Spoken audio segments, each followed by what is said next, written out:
We're grilling the candidate, and tonight I'm meeting with Jerry Abbott. Jerry, thanks for letting me grill you this evening. Yeah, thanks for inviting me.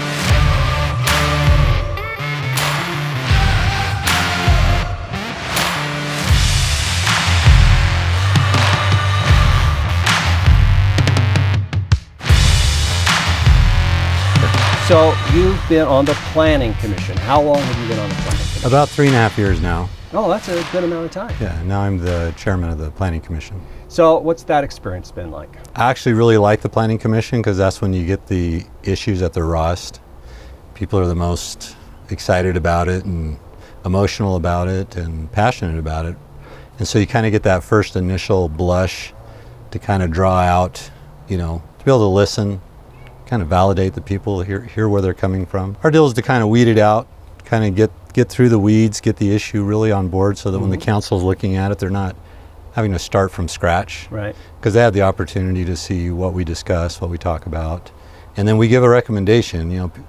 We vote, but we're not. Yeah. It's just a vote to move it on to council. And if they want to go to council anyways, it doesn't matter. But it just gives the council a feel of kind of where we're at. Right. Tell me about yourself. Where did you grow up? How is it that you came here to Highland?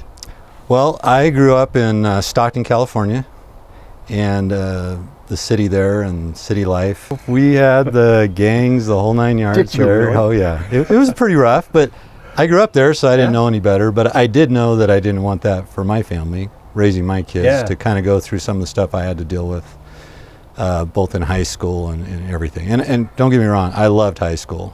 I was a 4-year letterman there, very active in my age group. We had 1,000 kids in my graduating class, so it was a lot of fun. But again, I wanted the small town. Frankie and I met at BYU. We were next door neighbors. Yeah. And in the family home evening group, just right down the line of the BYU, how you met. Right. I kind of have the same story with my wife, so yeah. Yeah, and she's from Pueblo, Colorado, which is a small town, and still a small town. And so we both agreed that's kind of what we wanted to do for our family. When we first got married, I had a framing company as I was working my way through BYU. I graduated in construction management. And I had an industrial accident where I cut a large section of my hand off. How? You'll find I'm pretty accident prone. They call me Copay. Anyway, I had this industrial accident. We were only married for 3 months. And when I woke up in the hospital, she told me she was pregnant with our first kid. My last semester at BYU. That's a lot of life happening. Yeah, it was a lot of life happening, but it was a good life changer for me. So I sold my business, got rid of my business, framing business, and took a job with a builder down in Mesa, Arizona, which at the time was a small town. So was there for about 7 years, and in Mesa for about 5 years, went up to Flagstaff, and worked for a land development company there. And Frankie and I love Flagstaff. It has a lot of stuff the Highland does. It's got the forests, the trails, great schools. Our goal was to stay there, but then the market, one of the toughest markets ever, got pretty tough. And I actually got an opportunity to come here to Utah, which is where Frankie's family is. So we packed up, came here to Utah, and I ran a division here. One of my VPs just told me, you got to go to Highland. It's going to have what you want, exactly what you want. Yeah. And so we took off to Highland and had a big list of homes to look at, and as we were coming down SR 92, which at the time was just 2 lanes, going down that dip, which is a lot deeper than it is now. Yeah. At the bottom of that dip was a for sale sign, and we didn't even know there was a neighborhood in there. Yeah, it just looks like a stream in a forest. Yeah. A lot of people still think that. Yeah, right. It's like a Central Park. Except there. for that big Bull River sign. Yeah, now. Yeah. I put that up. At any rate, we drove in and we bought the house. When the market got really bad, I left the company I work for here, and the banks, the company I'd worked for, the California, everything went under, and the banks asked if I wanted to buy all those assets, because I was the president of that company at the time. And so I started my own business. Oh, wow. Cool. Had one of my old VPs that worked there, and he and I got together, and just the two of us started building a business. But I didn't want to drag my family back to Flagstaff. I mean, I know I said how much I love Flagstaff, but now we just really loved Highland. Yeah. And I didn't want to pull my kid. My son just started high school, and I wanted my kids to stay in Highland. And it's just, it was the atmosphere that I always wanted to have my kids raised in, home. Yeah. So I every morning got up at 3 in the morning and drove to Flagstaff, 7.5 hours. That boggles my mind. Killed 3 deer in the process. If you drive in the dark, you're gonna hit a couple of front ends of your car. Yeah, I had to get some night vision. I actually got night vision on my truck. Really? Wow. Yeah, Cool. I didn't hit any more deer after that. Yeah. But anyway, I did that for 7 years. I'd come home Fridays, and then, about every 3 months, I'd stay home for a week. And holidays. Yeah. So it wasn't terrible, but I just didn't want to move my kids again. Yeah. And so all my kids got to go through Lone Peak. My daughter, my youngest, who was 3 when we moved here, is now a senior in high school. Good. So I just love it here. Became HOA president after a while, and went through their CC&Rs, kind of refined their CC&Rs for them. And that's when I got to meet the mayor. There was a conflict between our neighborhood and another neighborhood and the city, over some setbacks, trails, all this stuff. Right. It was getting pretty ugly, so I stepped in because I was the HOA president, talked to all the parties, got all the parties together, worked with the city attorney, and got a resolution. Way to go. Yeah. And we didn't want to set a precedent, so I knew ways to do that without setting a precedent. And then we put a policy together so that issue didn't keep happening down the line, which it hasn't since that happened. But after that experience, that's why the mayor came to me and said, hey, do you want to serve on our planning commission, where I've been there the last 3.5 years. No, excellent. And so I just like that, the pickleball court gate, right? Pickle gate came through there, and 120 pickleball courts or whatever it was. Oh my gosh. To me, I like being involved like that, especially because I have the time now. I mean, obviously back when I was going to Flagstaff back and forth every week for 7 years, I didn't have any time to do that.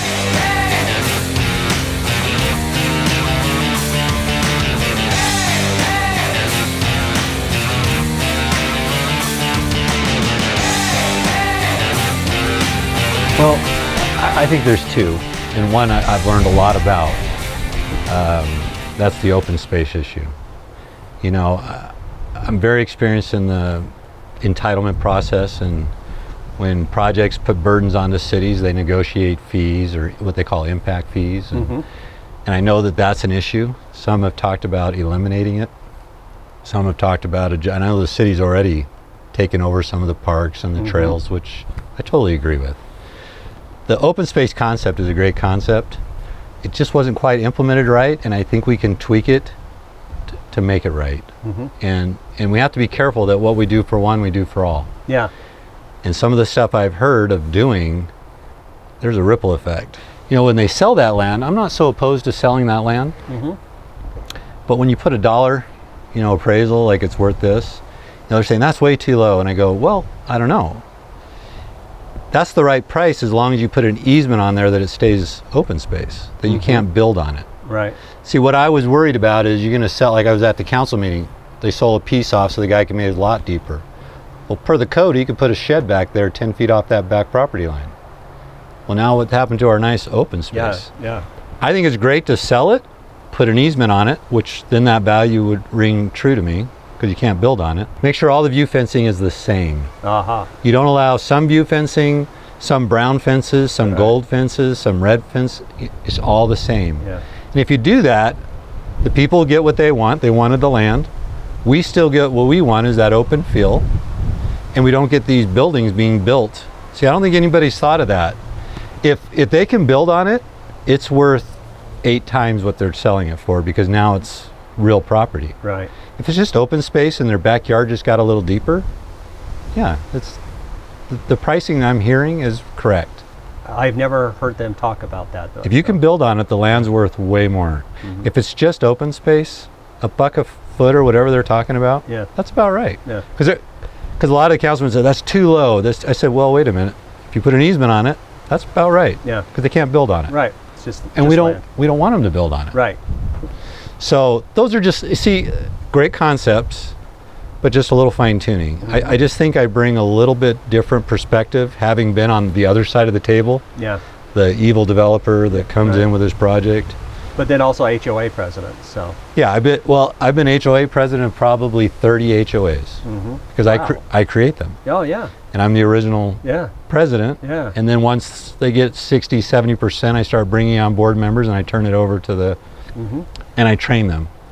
what they're looking for, how to run it, so you don't get these people that are like, oh, you wrong color flower on the front porch. Yeah. Hey, did somebody complain? Leave it alone. Right. Yeah. Yeah. So, because you want good neighbors. Yeah. You want people to be Yeah, happy. people get along. That's really what people have to understand is we find these solutions. I look at the people most affected first. I also look at people's property rights. And then the people who live on the other side of town, I'll listen to them. But I'm really listening. You know, I get some of the committee members give me a hard time. They go, why'd you let that guy talk for 10 minutes? I go, he lives right there. That guy, he gets 3 minutes. I heard you. That's great. Right. But this is the guy who's going to have the headlights hitting his house all the time. I want to make sure he knows he's been heard. Yeah. He's validated. He doesn't feel like he just showed up to a meeting and nobody heard me. Right. If it doesn't go his way, he'll at least know that we knew exactly what his position was. And that's the difficult thing about planning commission and city council is that on any issue, someone's not going to get their way. Right. Occasionally it's a unanimous and it's just common sense and everybody agrees, but frequently there's two different sides and they have to weigh the difference between the two of them. My experience is if one person gets everything they wanted, it wasn't a good deal. Right. There's got to be a little give and take in everything that we do. So you mentioned open space. Another issue that you feel residents should be aware of? So, and this is one of the primary reasons I'm running. So I've seen firsthand in these small towns, even Flagstaff, when they get to the end of their developable land, they panic. And they cram as much as they can, either commercial, high density, retirement facilities. They just cram it. Because they think we're not going to be able to survive financially, and they get pressure from developers, they get pressure from government officials. You know, everybody gets this pressure. They feel like they have to, and so they trip at the goal line. And right at the end, once it's all entitled and built, it's kind of hard to go and change it, right? Yeah. Once the Longhorn Ranch property is put in, it's kind of hard to go put a Walmart on there after the fact, right? Right. So for me, I see that we're getting there. I see this land that's coming in with D.R. Horton. I know the division president of D.R. Horton. I've dealt with those guys before. But I also see Lehigh as, kind of a little bit of a bully. Yeah. Anytime they butted up against us, they don't care what our density was. Just put townhomes there, or just put, wait a minute, we got big lots right here. Aren't you going to butt? No, we don't. We're going to do what we got to do. So I just want to have Highland have at least one person with my experience in doing these things and working with city on this side of the table. I've been on this side, and what's funny is in Flagstaff, I fought for big lots, and they kept cramming these small and requiring me to put these smaller lots. It just destroyed. Nobody wants to go up to Flag and be on a 3,000 square foot lot. Yeah, right, yeah. But they felt they had to get as much tax base or whatever they thought they had to do.